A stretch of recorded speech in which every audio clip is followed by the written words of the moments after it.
Sir आपण अनेकदा पाहतोय की काही लोक हे अपघातामध्ये किंवा काही त्यांच्यासोबत काही घटना घडली तर त्याच्यामध्ये त्यांचे कानं फाटतात, तर अशा वेळेस त्यांना तुम्ही कसं ट्रीटमेंट करता?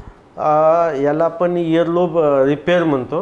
नॉर्मली अपघातामध्ये बी फाटतात किंवा आता सगळ्यात कॉमन म्हणजे जे बायका असतात, लेडीज आहेत, त्यांनी जे कानातले आपण घालतो ते कालांतराने काय होते की त्या कानामध्ये तो जो छिद्र आहे ते मोठं व्हायला लागते आणि मोठं होत होत ते पूर्ण कान असं लोंबत राहतो आणि काही बायकांचे तर अक्षरशः कानं फाटलेत त्या याच्यामुळं. तर ॲक्सिडेंटल म्हणता येत नाही, पण हे कॉमन आहे. इयरिंग आपण जे घालण्यामुळे होते, जड इयरिंग आणि काही यांची त्वचा पातळ असते, तिथं तेवढं मसल पॉवर नसतो आणि त्याच्यामुळे ते कानं फाटतात. अशा पेशंटला आपण आता पार्लरमध्ये किंवा याच्यामध्ये ते स्टिकिंग लावतात, काहीतरी तात्पुरतं ट्रीटमेंट, हे बिलकुल त्याचं प्रभावी ट्रीटमेंट नाही आहे. ते नंतर एक 8 दिवस 15 दिवस ते चिटकून राहतात, नंतर निघून जातात.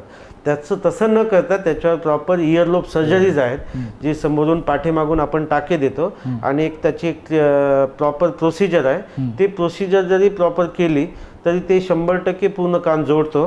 आणि आम्ही काय करतो, त्याला नंतर एक इयरलोब आपण इयर पिअर्सिंग गननं त्याला कानातले छिद्र करून देतो, जेणेकरून इन फ्युचर तिथं तसं होणार नाही.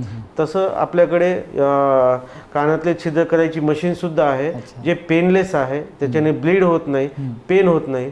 अगदी मी सांगू इच्छितो की आम्ही कानातले छिद्र पाडण्याची जी मशीन आहे, वयाच्या म्हणजे जे जन्मला मुलगा तर 4-5व्या दिवशीपासून ते 80व्या 90व्या व्यक्तीपर्यंत कोणालाही कान छिद्र आपण मशीनद्वारे करू शकतो, नाकातले छिद्र करू शकतो आणि पेनलेस पद्धतीनं त्याला विदिन अ फ्रॅक्शन ऑफ सेकंडमध्ये ते तुम्हाला छिद्र पाडून देते. आणि त्याला बिलकुल जसं सोनाराकडे ते गरम करून पहिल्याच्या काळात करत होते, नंतर त्याचे इन्फेक्शन होत होतं, काही इन्फेक्शन होणार नाही, ब्लिडिंग होणार नाही, पेन होणार नाही, विदिन फ्रॅक्शन ऑफ सेकंड हे प्रोसिजर होते.